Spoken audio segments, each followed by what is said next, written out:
this is building off of what we did last year. We had a very successful class, and it's primarily a fabrication class where students learn how to lay out a design in metal and how to saw, drill, file, sand, and then to silver solder in the construction of 3 different projects. And so one of the first projects that we're going to do to learn how to saw and file and lay out designs is a pendant, and that involves a piercing where we learn to drill a hole in metal and insert a saw blade and cut out interior shapes. And so that'll become something that students can wear at the end of the first day, which is pretty wonderful. But that is a foundational set of techniques that will build into the creation of settings for stones. And so we'll work with cabochon stones, which have a flat bottom and a rounded top, and we'll create bezels and also very simple prong settings. And those bezels will be used in connection with a ring shank, which students will learn to make and size for their finger or whomever they want to make their ring for. And the stones will then fit into those settings as well, and students will be able to design in silver any particular ring design that they'd like to do, but it'll be fabricated, not cast, and so we'll be making it by hand with sterling silver. That project will lead into a final project which students will design a bracelet that will be modeled around their wrist, and that will be shaped around a bracelet mandrel so that it'll have the shape that they desire and need to fit their arm. And what we'll do is we'll learn to sweat solder, where you take metal and you texture it, pattern it, and then you pre-melt solder to the back of it and then lay it over the top of a bottom piece, which then is heated together, and the solder sweat out and it creates a thicker piece of metal. You can kind of see the difference between those 2 areas right there. And then we'll take one of our 2 settings that we've made and we'll solder that on as well. So students will have essentially a pendant, a ring, and a bracelet at the end of the project.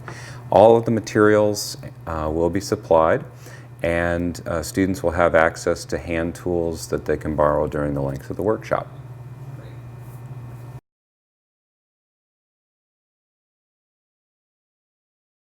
Well, interestingly, the projects that we're going to be doing in the week are what we do over several weeks in the college. And so it's a real intense course over 5 days, and students will be working. And so it is college, basically, level work, and that they're doing at age 12, 13. So last year the students did extremely well. As a matter of fact, when I came back to work with my college students, I said, well, the bar has been raised, guys.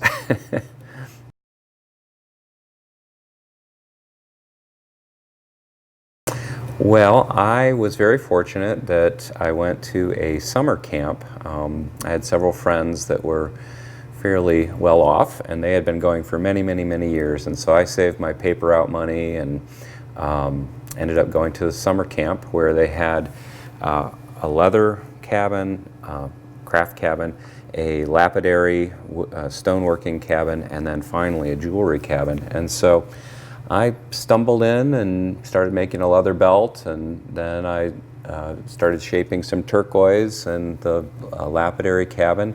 And finally I went into the jewelry cabin and I said, I want to make a belt buckle that looks like those 2 mountains there with the moon in the sky and chipped turquoise for the sky. And the guy said, well, if you can draw it, I'll help you make it. And so I was 15 and started then, and then took high school jewelry classes, and that led to scholarships at a couple different universities I studied at for jewelry making, and here I am.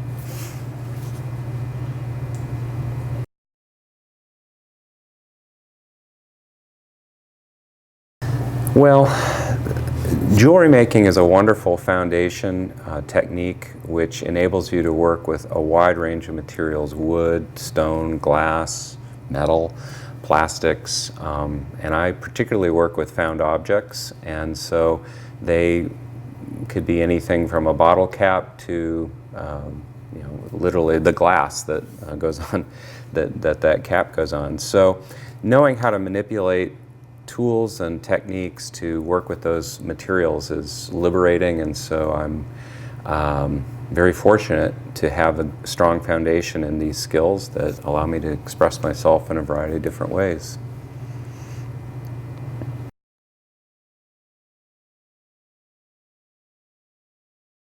Well, actually my favorite class to teach is beginning jewelry, because I watch people come in who have little to no experience with hand tools or materials, perhaps even have a fear of machinery or torches, and we develop a healthy understanding of how those tools work and a respect for them as well.